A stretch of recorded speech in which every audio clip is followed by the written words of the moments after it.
हम लोग जगाने की कोशिश करें पॉलिसी मेकर्स को, डिसीजन मेकर्स को, कि आप लोगों को ग्राउंड रियलिटी समझनी पड़ेगी। इतना बड़ा देश है हमारा, उस देश में आतंकवादी हमले, पहले हमारे पार्लियामेंट में हमला हुआ, पूरा कश्मीर हमारा जलता रहा, तो हम लोग अभी तक ऐसी पॉलिसीज क्यों नहीं बना पा रहे हैं कि जिससे हम लोगों की रक्षा कर सके। और अभी जनरल मुनीर ने जो इस्लामाबाद में कॉन्फ्रेंस में कहा, We are different from the Hindus in every possible aspect of life. वो भी आपत्तिजनक है। मतलब वो हर प्लेटफॉर्म पर कश्मीर की बात करते हैं, और कश्मीर जो है वो हमारा अपना अभिन्न अंग है। आप अपने यहाँ देखिए ना कि सिंध में क्या हो रहा है, बलूचिस्तान में क्या हो रहा है, किस प्रकार से बलूचिस्तान के अंदर आपकी फौज को मारा गया।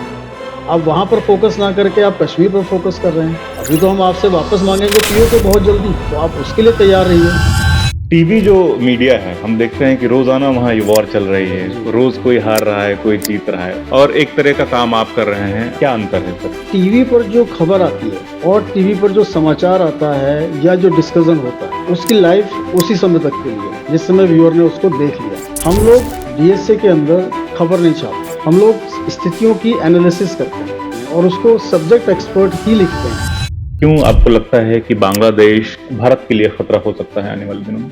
देखिए, बांग्लादेश खतरा हो नहीं सकता है, बांग्लादेश खतरा है। अब वहाँ जिस प्रकार की सरकार है और जिस प्रकार का वातावरण वहाँ पर है, मिस्टर यूनुस जो कि नोबेल पुरस्कार विजेता हैं, तो उन्होंने कुछ ऐसे बयान अभी हाल में दिए हैं, जैसे पाकिस्तान से उन्होंने अभी 2 दिन पहले 1971 के वॉर के लिए माफी मांगी। मैं यहाँ कोट करना चाहूंगा हमारे जो प्रथम सीडीएस थे, जनरल बिपिन रावत जी, उन्होंने कोट दिया था 2.5 वॉर, पाकिस्तान चाइना, ये 2 लोग हो गए, और हाफ का मतलब था इंटरनल सिक्योरिटी, कि we are heading towards 2.5 war. नमस्कार दोस्तों, मेरा नाम रोहित उपाध्याय है। आप लोगों का एक नए पॉडकास्ट में बेहद स्वागत है। आज हमारे साथ एक खास मेहमान हमारे स्टूडियो में जुड़े हैं। नाम पवन अग्रवाल है, जो प्रभात प्रकाशन के सीईओ हैं, और इसके अलावा डिफेंस एंड सिक्योरिटी अलर्ट नाम की मैगजीन के भी सीईओ हैं। सर, बहुत बहुत स्वागत है आपका। धन्यवाद रोहित जी। सर, मेरा पहला सवाल आपसे ये होगा, क्योंकि प्रभात प्रकाशन एक बहुत ही पुरानी संस्था है और बहुत ही खूबसूरत, बहुत ही ज़रूरत किताबें आप लोगों ने छापी है।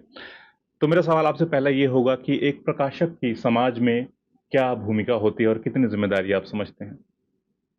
देखिए, प्रकाशक की बहुत बड़ी जिम्मेदारी है, क्योंकि जिस प्रकार से एक लेखक की जिम्मेदारी है कि वो क्या लिख रहा है और उससे समाज को कोई मार्गदर्शन मिलेगा या नहीं मिलेगा, उसी प्रकार से प्रकाशक की भी उतनी ही जिम्मेदारी है कि वो किस प्रकार की पुस्तकें प्रकाशित करे, जिससे कि समाज में एक पॉजिटिव एटीट्यूड लोगों में आए, एक अच्छे विचार लोगों के अंदर आएँ।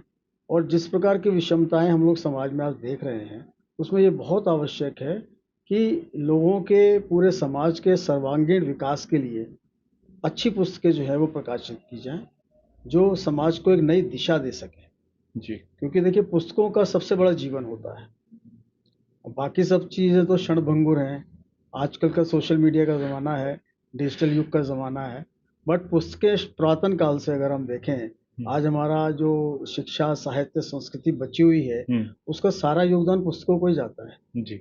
और इवन अगर हम सोशल मीडिया या बाकी जगहों पर भी देखते हैं, तो लोग पुस्तकों के रेफरेंस से ही बातें कह रहे हैं। नहीं, रेफरेंस कहाँ से लेंगे? जी। अल्टीमेटली आपको बुक्स पर ही आना पड़ेगा जी। ना, क्योंकि जितने सीरियल बने हैं आज तक, जितनी फिल्में बनी हैं इस देश में या दुनिया में, उनका स्रोत पुस्तकें हैं। जी। तो पुस्तकें अगर नहीं होती तो शायद हम लोग आज जो बात कर रहे हैं, शायद हम लोग बात नहीं कर पा रहे होते। आप मुझसे नहीं पूछते कि प्रकाशक की क्या जिम्मेदारी होती है। जी, बिल्कुल, क्योंकि प्रभात प्रकाशन की बहुत सारी किताबें मैंने भी पढ़ी हैं, तो मैं बहुत बड़ा मतलब प्रशंसक रहा हूँ आपके प्रकाशन का। सर, मेरा अगला सवाल आपसे ये होगा कि क्योंकि अब मीडिया इवॉल्व हो रहा है, अलग-अलग तरीके से लोग सूचनाएँ लोगों तक पहुँचा रहे हैं। तो आप बताइए कि इन सालों में, पिछले ख़ास करके अगर 10-20 सालों में, किस तरह से एक जो प्रकाशन की विधा है, वो अपडेट हुई है या अपग्रेड हुई है, किस तरह से बदली है सर? देखिए, समय समय पर हर चीज़ में परिवर्तन आता है। जी। पहले लेटर प्रेस से पुस्तकें प्रकाशित होती थी, पब्लिश होती थी, आपने स्वयं शायद देखा होगा या नहीं। उसके बाद ऑफसेट प्रिंटिंग आ गई। उसी प्रकार से प्रकाशन के अंदर भी आमूलचूल परिवर्तन हो गया है।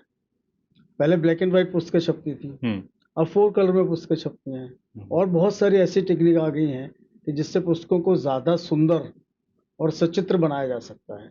और जिससे आकर्षण लोगों का बढ़ता है, पाठक का आकर्षण बढ़ता है। तो जी। काफ़ी परिवर्तन आया है और कंटेंट के अंदर बहुत परिवर्तन आया है।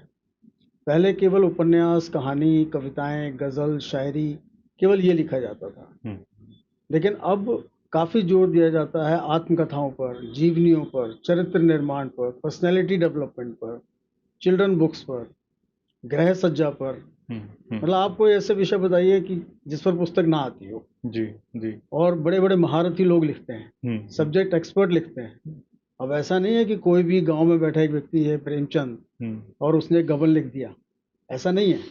तो बहुत परिवर्तन जो है पिछले 20-30 वर्षों में हुँ। प्रकाशन के क्षेत्र में और लेखन के क्षेत्र में आया है जी, और आगे आने वाले समय में और शायद काफ़ी परिवर्तन आएगा। जी, जी, जी। तो अच्छा सर एक एक मतलब आपसे बातचीत करके ये लग रहा है कि अब जो सूचनाएँ हैं, उनका सिर्फ़ साहित्य या ग़ज़लें या फिर कविताओं से अलग हट कर के एक टूल की तरह भी इस्तेमाल हो रही हैं कि जैसे बिल्कुल, बिल्कुल। जी। देखिए अब रेफ़रेंस बुक्स अगर आप देखें, हुँ, तो उसकी तादाद बहुत ज़्यादा बढ़ गई है।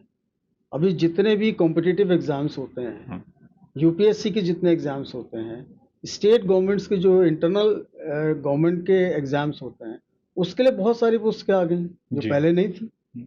प्रभात प्रकाशन भी इसमें काम कर रहा जी, है सर? प्रभात प्रकाशन भी कॉम्पिटिटिव बुक्स में काफ़ी काम कर रहा है। कैसा रहा सर अभी तक का रिस्पॉन्स कैसा रहा कि स्टूडेंट्स की डिमांड्स बहुत ज़्यादा रही क्योंकि विश्वसनीयता बहुत ज़रूरी हो जाती है ऐसी प्रतियोगी ये देखिए जब परीक्षाओं के हमने लिए? शुरू किया था, तो उस समय हमें भी लगा था कि पता नहीं इसमें कितना स्कोप होगा, लोग इसको एक्सेप्ट करेंगे या नहीं करेंगे। हुँ, बट मैं बताना चाहूँगा लगभग 800 पुस्तकें हम लोग इस प्रकार की अब तक प्रकाशित कर चुके हैं, जिसमें उत्तर भारत के लगभग हर प्रदेश के कॉम्पिटिटिव एग्ज़ामिनेशंस, यूपीएससी के सभी एग्ज़ामिनेशंस, उनके लिए हमारे यहाँ पुस्तकें अवेलेबल हैं और जी। वो हिंदी और अंग्रेजी दोनों में है। कैसा फीडबैक रहा सर स्टूडेंट्स का? बहुत अच्छा फीडबैक है, हुँ, लगातार लोग लिख रहे हैं, लगातार लोग खरीद रहे हैं, लगातार लोग पढ़ रहे हैं, तो हुँ। इससे ज़्यादा अच्छा फीडबैक और क्या हो बिल्कुल, सकता है। बिल्कुल सर।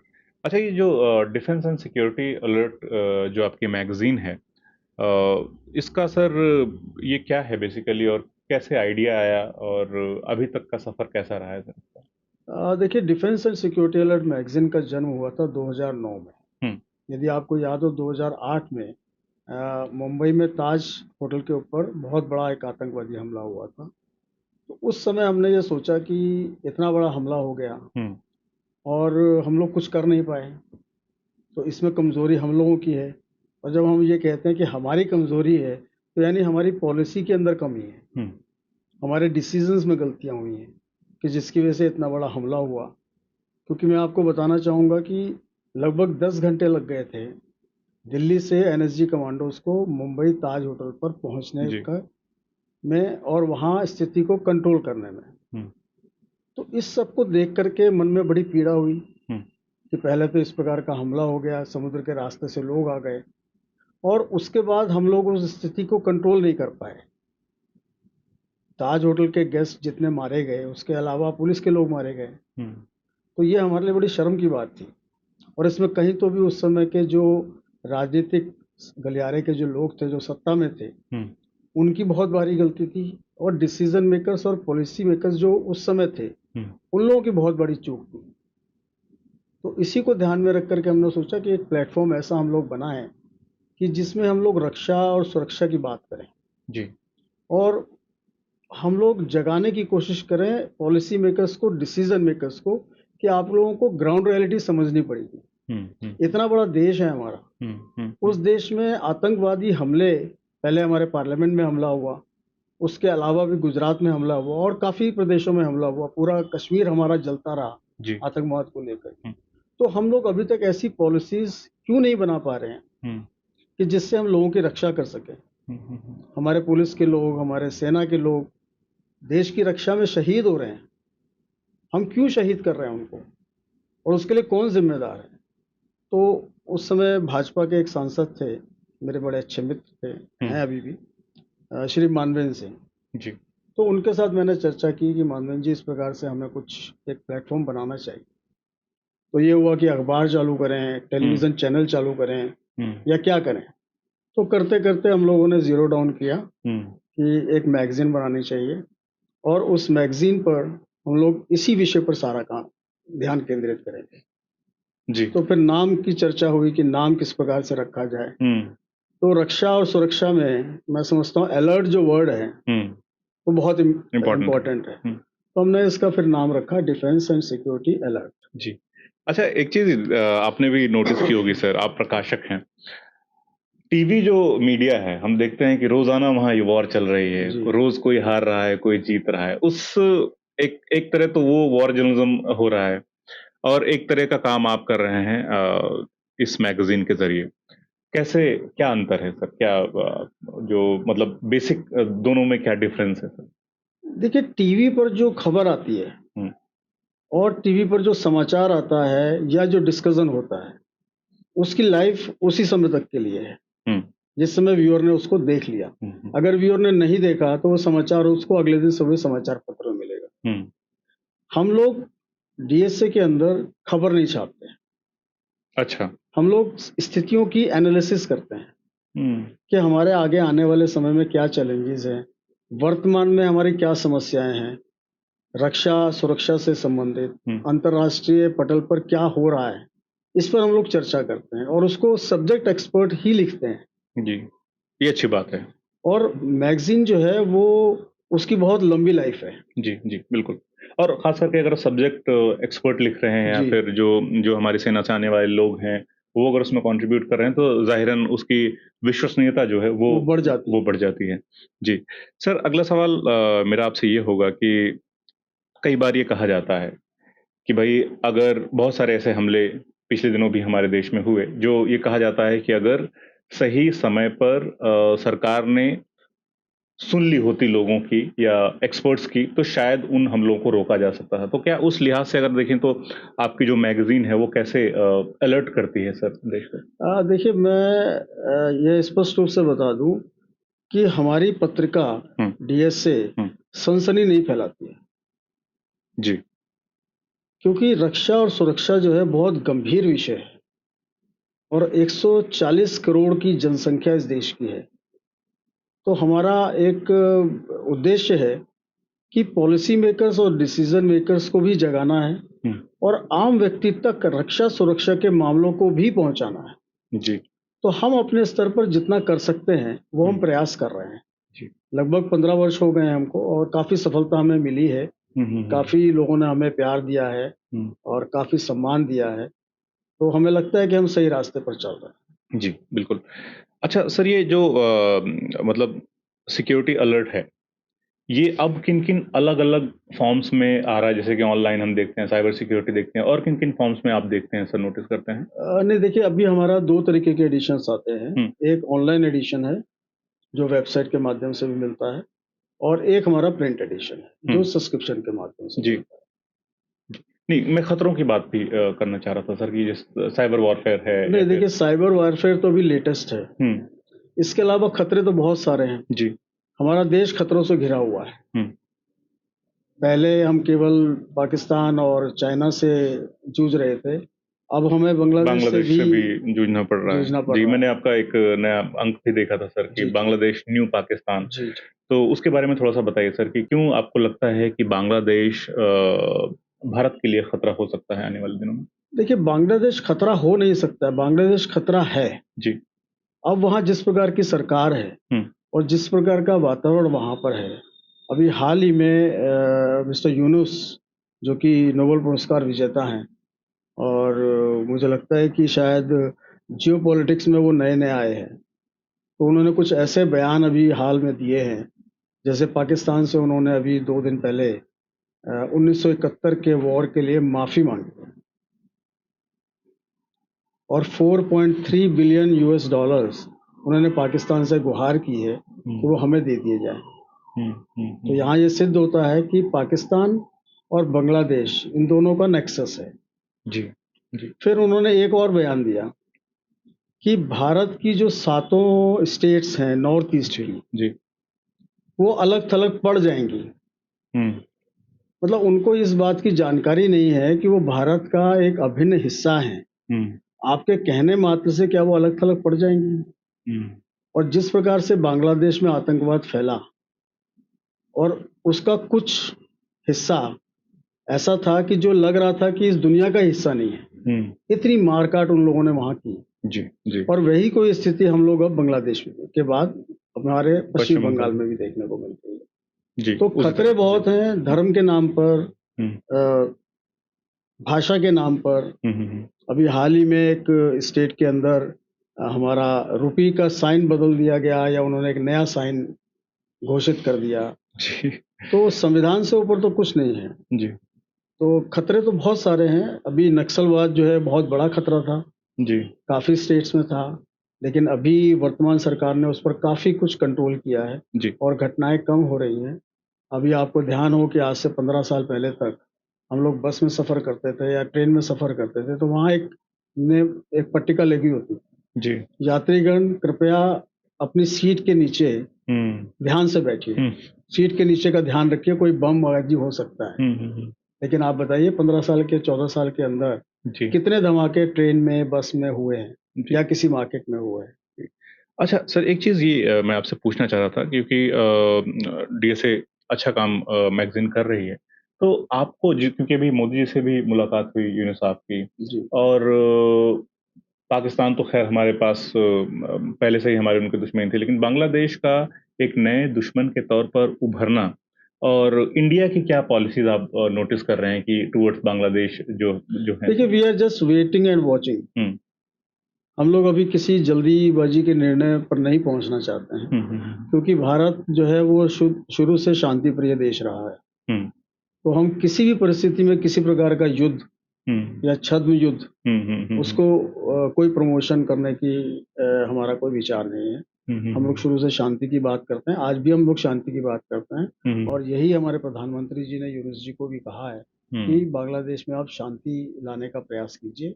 वहाँ हुँ। जिस प्रकार के हमले हो रहे हैं लोगों पर, जी, उस पर कंट्रोल कीजिए। जी। जी, ये मुझे लगता है कि ये स्ट्रैटेजी भी थोड़ी-सी कामयाब रही है वेट एंड वॉच की, चाहे हम जी, श्रीलंका के मामले में देखें पहले जी, जी, कि जी, जब उनका चाइना के साथ में ये हो रहा था, जी, तो बहुत सारा बैकलैश जी, देखने को मिल रहा था जी, जो श्रीलंकन पॉपुलेशन थी, लेकिन फिर धीरे-धीरे वहाँ पर चीज़ें शांत हो गईं और इंडिया ने सपोर्ट करना शुरू कर दिया। जी। सेम चीज़ आपने मालदीव्स में भी देखी थी हमने। बिल्कुल, बिल्कुल, हमने सपोर्ट किया और हम चुप बिल्कुल, रहे, हमने कोई बिल्कुल, रिएक्ट नहीं किया और बिल्कुल। तो इस मामले में मुझे लगता है कि ये स्ट्रैटेजी जी, सही दिशा में है। जो ट्रेंडिंग न्यूज़ है सर, जो मतलब कि कई बार क्या होता है कि हमारे सोशल मीडिया पर बहुत सारी न्यूज़ जो आती रहती है सर, उसको लेकर के क्या आप लोग कुछ करते हैं सर, कोई इनिशिएटिव है? देखिए हम लोग हर ट्रेंडिंग न्यूज़ के पीछे नहीं जाते हैं। हुँ, हम लोग केवल उस न्यूज़ पर ज़्यादा ध्यान देते हैं जो देश की रक्षा और सुरक्षा उससे संबंधित होती है और जिसका सीधा ताल्लुक जो है वो भारत से है। इसके अलावा तो देखिए न्यूज़ का सागर बहुत बड़ा है, हुँ, हुँ, तो हुँ, प्रत्येक न्यूज़ के पीछे हम लोग नहीं जा सकते, ना ही हमारा इंटरेस्ट है। हुँ, हुँ, तो हम लोग केवल रक्षा और सुरक्षा तक ही सीमित रहते हैं। जी, ठीक है। चाइना के साथ सर भारत के संबंधों को कैसे देखते हैं? ख़ास करके जब गलवान वाला मामला हुआ, फिर उसके बाद हमने देखा कि चाइना और इंडिया के बीच में बहुत सारी बयानबाज़ी हुई। प्रधानमंत्री के बयान की सराहना भी हुई, आलोचना भी हुई और फिर उसके बाद हम देखते हैं कि ब्रिक्स में दोनों देश साथ आते हैं और नई करेंसी की बात होती है। अमेरिका इस पर ऐतराज़ जताता है। पूरे इस सिनेरियो को कैसे देखते हैं सर आप? ख़ास करके विट्रोन के आने के देखिए बाद? चाइना को अब थोड़ा ये समझ में आ गया है हुँ, कि आज का भारत वो भारत नहीं है जो 1962 से लेकर के और 2015 तक था, 14 तक था। हुँ, तो इसीलिए आप देखिए कि चाइना बैकफुट पर है, चाहे वो गलवान घाटी की बात हो या और किसी कारण पर हम देखें, तो चाइना अब थोड़ा-सा बैकफुट पर है भारत के साथ। हालाँकि इकोनॉमिक आधार पर देखा जाए, तो जितना इम्पोर्ट हम लोग चाइना से पहले कर रहे थे, उसमें कमी आई है। हुँ, हुँ, वो भी एक बहुत बड़ा कारण है। हुँ, लेकिन किसी तरीके का रिटेलिएशन जो है चाइना ने उस पर नहीं किया है। हुँ, हुँ, हुँ। तो ये एक अच्छा साइन है। सर, हमने देखा है कि डिफेंस के मामलों में फेक न्यूज़ बहुत ज़्यादा फैलती है। जी, जी। जैसे गलवान वाला जब मामला हुआ था जी, तब भी जी। हम देख रहे थे जी। कि कितने जवानों की शहादत हुई या नहीं हुई। उसके बाद फिर हमने देखा कि बालाकोट एयर स्ट्राइक के समय पर भी बहुत सारे सवाल उठे थे। तो आपकी मैगज़ीन डीएसए कैसे क्रेडिबिलिटी जो है वो न्यूज़ की सुनिश्चित करती है? और आपका क्या मैसेज होगा बाकी मीडिया हाउसेस के लिए सर? जैसे जैसे मैंने आपको पहले कहा कि हम लोग न्यूज़ पर ज़्यादा फ़ोकस नहीं करते हैं। हम लोग एनालिसिस पर ज़्यादा फ़ोकस करते हैं। क्योंकि जो सोशल मीडिया में जो न्यूज़ प्रिवेल करती है, वो 100% ऑथेंटिक नहीं होती, जी। ये आप भी जानते हैं। तो हम लोगों का प्रयास रहता है कि सब्जेक्ट एक्सपर्ट्स के साथ हम लोग डिस्कस करते हैं, किसी भी विषय के ऊपर हमें अगर कोई कंटेंट तैयार करना है, कोई एक पर्टिकुलर एडिशन तैयार करना है, तो उससे रिलेटेड एक्सपर्ट्स से ही हम बात करते हैं। हुँ, क्योंकि जितनी नॉलेज उन लोगों के पास है, उतनी बाकी लोगों के पास नहीं है। तो हम लोग ये सुनिश्चित करते हैं कि हमारी मैगज़ीन में जो भी कंटेंट पब्लिश हो, वो बहुत ही ऑथेंटिक हो। हुँ, जो फिगर्स, फैक्ट्स, इवन जो मैप्स भी हम यूज़ करते हैं, उस पर भी हम बहुत प्रामाणिकता का ध्यान रखते हैं कि कोई गलत जानकारी उसमें किसी प्रकार से नहीं जानी चाहिए। और मैं बताना चाहूँगा कि पिछले 15 वर्षों में लगभग 180 से अधिक एडिशन्स हम लोग पब्लिश कर चुके हैं। जी, और ये मेरी टीम जो है वो बधाई का पात्र है कि उन्होंने समय-समय पर उतनी मेहनत, उतनी लगन से काम किया है हुँ, कि अभी तक किसी भी एडिशन में हुँ, आप सोचिए कि 180 से अधिक एडिशन में किसी एडिशन के किसी बिंदु पर भी हुँ। किसी प्रकार का कोई कॉन्ट्राडिक्शन नहीं हुआ है, कोई ऑब्जेक्शन नहीं हुआ है। और आप समझते हैं कि डिफेंस और सिक्योरिटी जो है वो बहुत ही टची एरिया है। बिल्कुल, जी, बिल्कुल, बिल्कुल सर। तो जैसा आप न्यूज़ तो कवर नहीं करते हैं, जी। आपने कहा भी कई दफ़े। लेकिन फिर इसके अलावा फिर आप सोशल मीडिया का डीएसए इस्तेमाल कैसे करता है? देखिए अभी तक कोरोना के बाद हुँ, थोड़े-से हम लोग शिथिल थे, क्योंकि आप भी समझते हैं कि लगभग 2 वर्ष किस प्रकार से निकले हैं। जी। बट उसके बाद हम लोगों ने वापस अपनी डीएसए की गाड़ी को पटरी पर चढ़ाया। हुँ, उसमें लगभग हमें 1.5 वर्ष लगा हुँ, और 24 के प्रारंभ में हमने दोबारा से अपनी वो स्पीड पकड़ी है। और उसी प्रकार से हम लोग प्रत्येक मंथ जो है वो एक नया एडिशन ला रहे हैं। हुँ, बट ये आपका जो कहना है कि सोशल मीडिया में आज के समय में प्रेज़ेंस होना बहुत ज़रूरी है। जी। तो अभी हाल ही में हम लोगों ने ये निर्णय लिया हुँ, कि हमें भी सोशल मीडिया में अपनी प्रेज़ेंस बनानी पड़ेगी। हुँ, लोगों तक अपनी बात पहुँचाने का बहुत सक्षम तरीका है सोशल मीडिया। और ऐसे समय में हमारी ज़िम्मेदारी और भी बढ़ जाती है कि हम डिफेंस और सिक्योरिटी से संबंधित विषयों पर हुँ, लोगों को जानकारी दें। जी। क्योंकि आज हर स्तर का व्यक्ति जो है वो स्मार्टफ़ोन यूज़ करता है हुँ, और वो किसी न किसी रूप में, किसी न किसी सोशल मीडिया प्लेटफ़ॉर्म से जुड़ा हुआ है। तो अभी हमने पिछले महीने ही डीएसए स्पॉटलाइट के नाम से हुँ, एक अपना अलग से एक यूट्यूब चैनल शुरू किया है। अच्छा। और जिसमें हम कोशिश कर रहे हैं कि रक्षा, सुरक्षा से जुड़े और हुँ, इंटरनेशनल अफ़ेयर से जुड़े ऐसे विषय जो बहुत गूढ़ हैं, हुँ, मतलब बहुत कॉम्प्लिकेटेड हैं, जी, जी, जी, जी। उसको सरल भाषा में, सरल शब्दों में हिंदी के अंदर हुँ, लोगों तक छोटे-छोटे वीडियोज़ और रील्स के माध्यम से हुँ, हम लोग पहुँचाएँगे। हुँ, हुँ। और उसमें डीएसए स्पॉटलाइट में रक्षा और सुरक्षा से जुड़े बहुत महत्वपूर्ण लोगों के हम पॉडकास्ट भी करेंगे। जब भी किसी भी देश की जो बुनियाद है, जो डिफेंस है सर, जो डिफेंस सेक्टर है, उसकी जो बुनियाद है वो सीधे उन इंडस्ट्रीज़ से आती है, जो डिफेंस सेक्टर को प्रोडक्ट्स देते हैं। जी। इन सेक्टर्स को डीएसए कैसे कवर करता है सर? बहुत अच्छा सवाल आपने किया।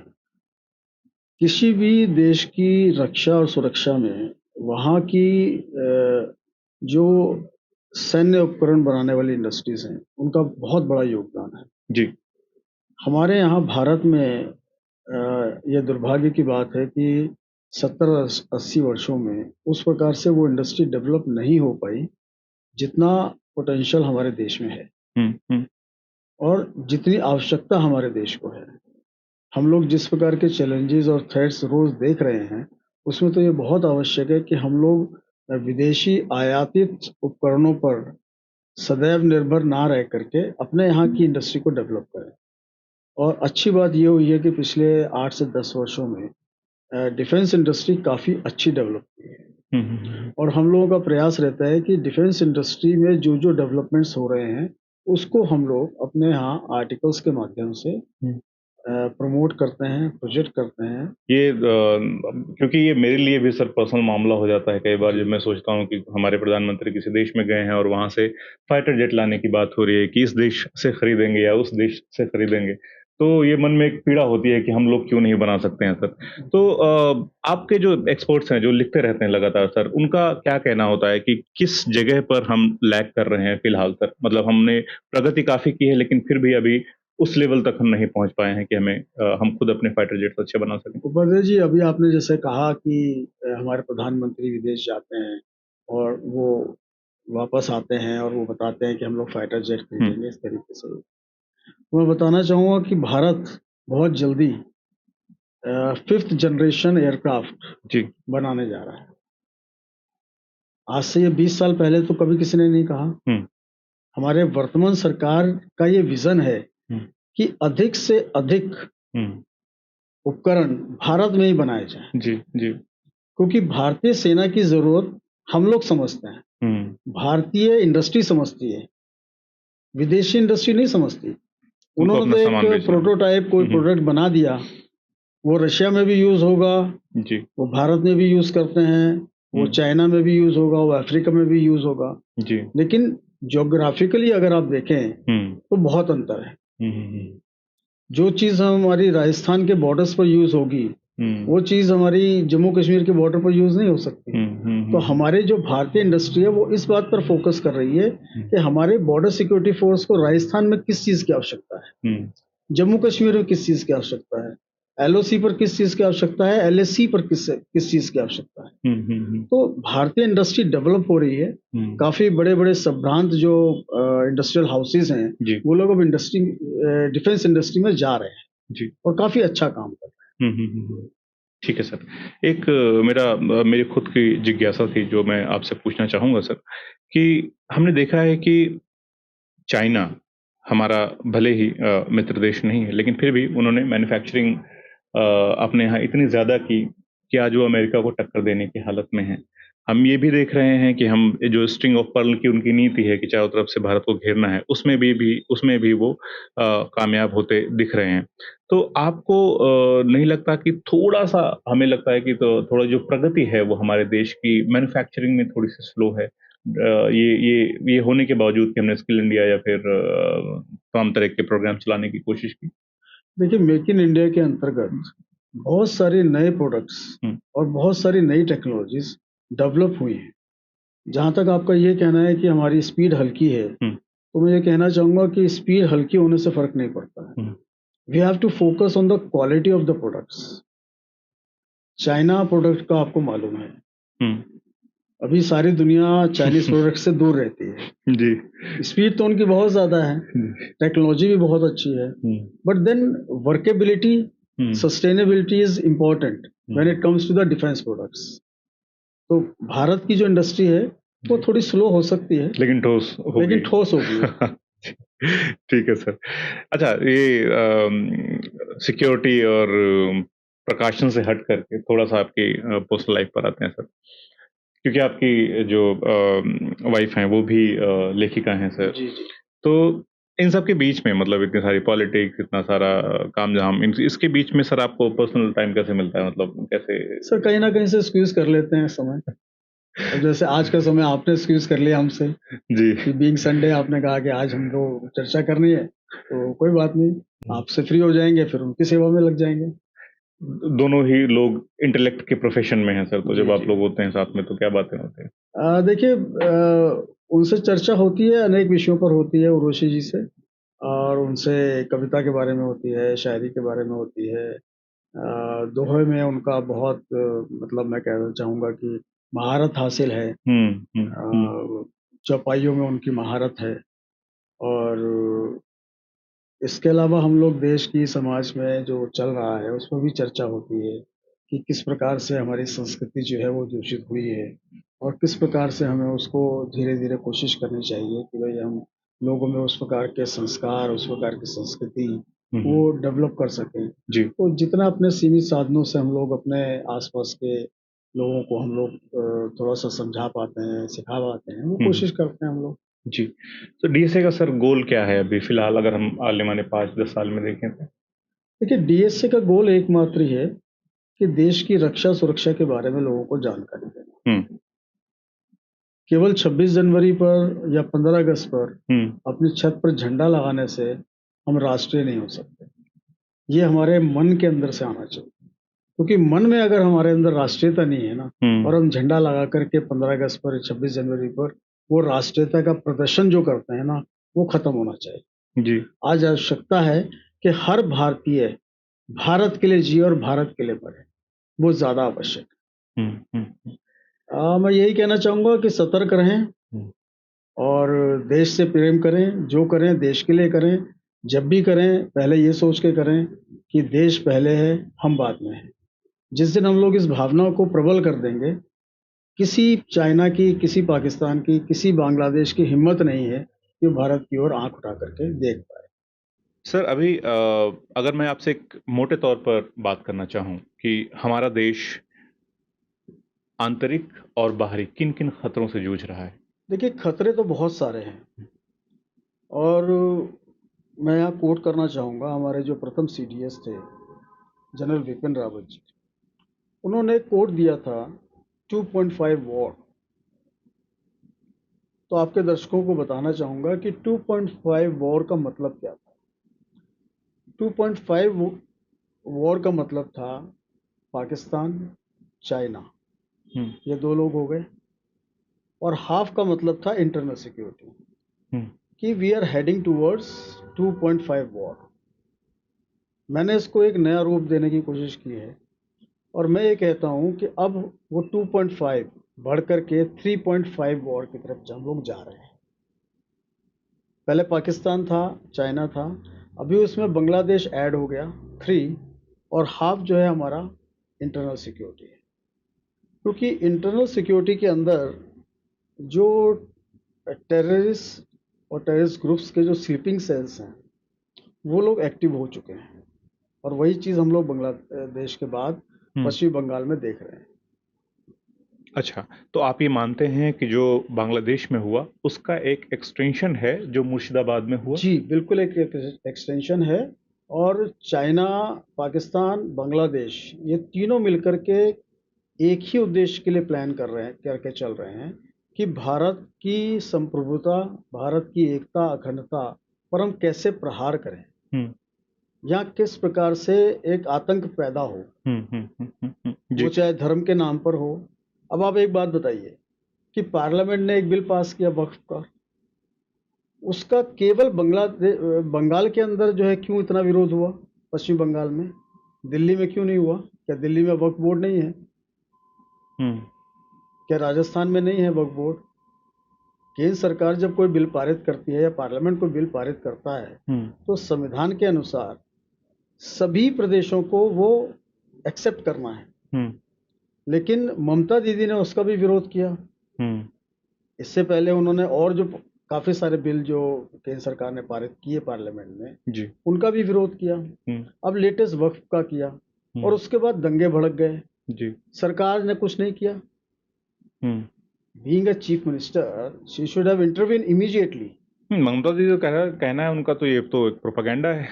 नहीं, उन्होंने तो स्टेज पर कहा कि हम कुछ भी करेंगे। हुँ, देखिए, कोई भी जो सांसद है या कोई एमएलए है या कोई राज्यसभा का सदस्य है, लोकसभा का सदस्य है, चीफ मिनिस्टर है या मिनिस्टर है, हुँ, हुँ, ये सभी लोग संविधान की कसम खाते हैं हुँ, कि वो जो भी करेंगे देश हित में, राज्य हित में, समाज हित में करेंगे।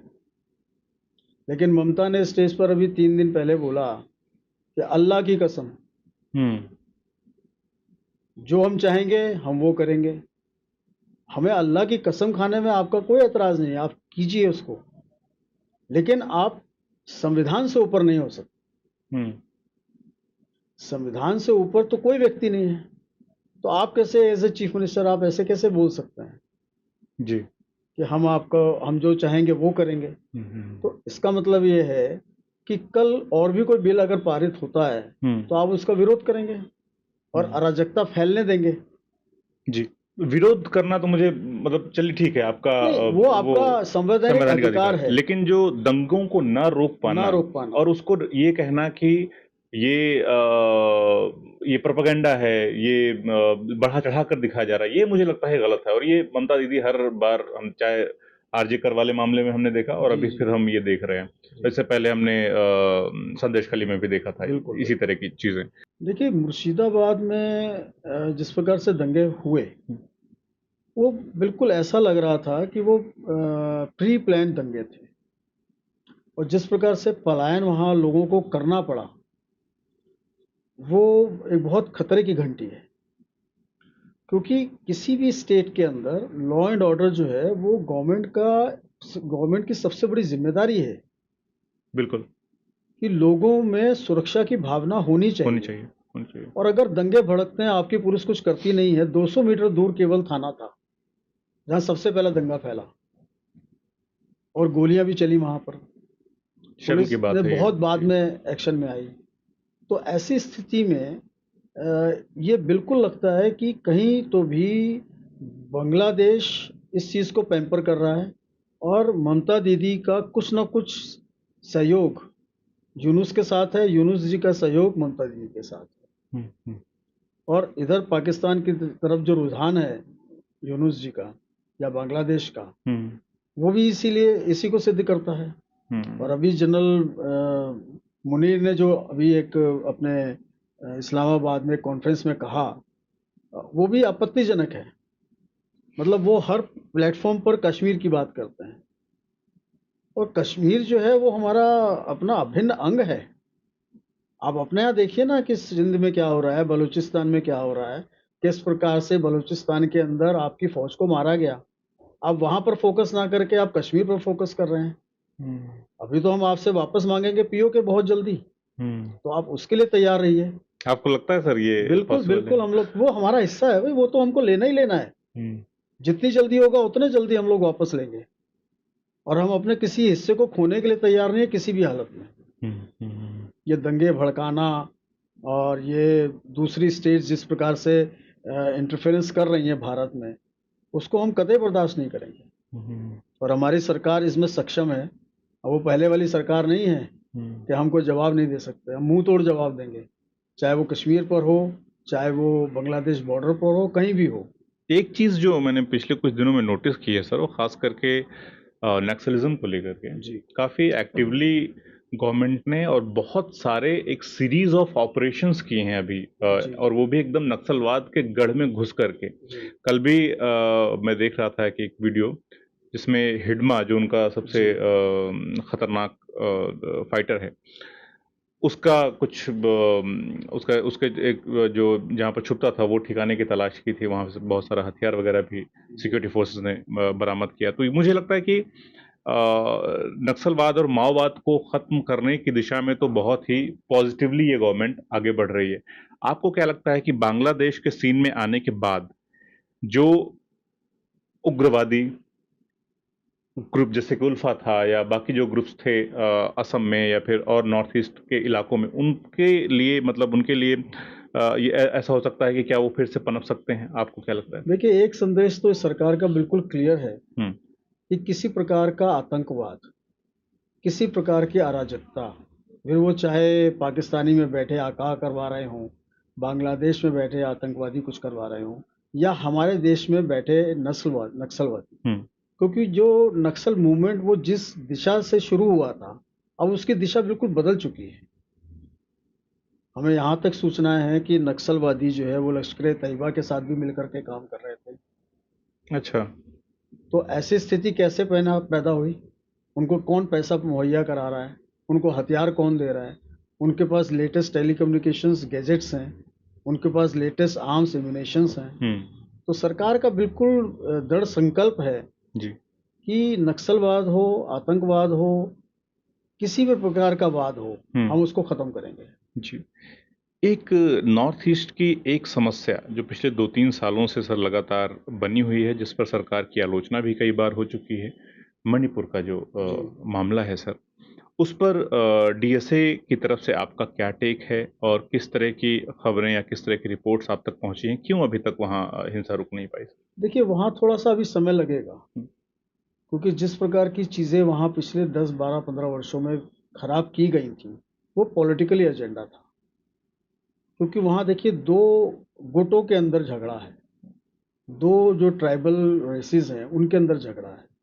वहाँ कोई ऐसा झगड़ा नहीं है कि कोई लैंड का झगड़ा है या कोई बहुत ज़्यादा मसला कोई बहुत बड़ा है, हम्म, उसको धीरे-धीरे सरकार ने अब सेटल करना शुरू किया है। अब देखिए पिछले 1 महीने में शायद आपको कम खबरें नज़र आई होंगी मणिपुर के अंदर हम्म, उग्रवाद की, जो पहले बहुत ज़्यादा आते थे।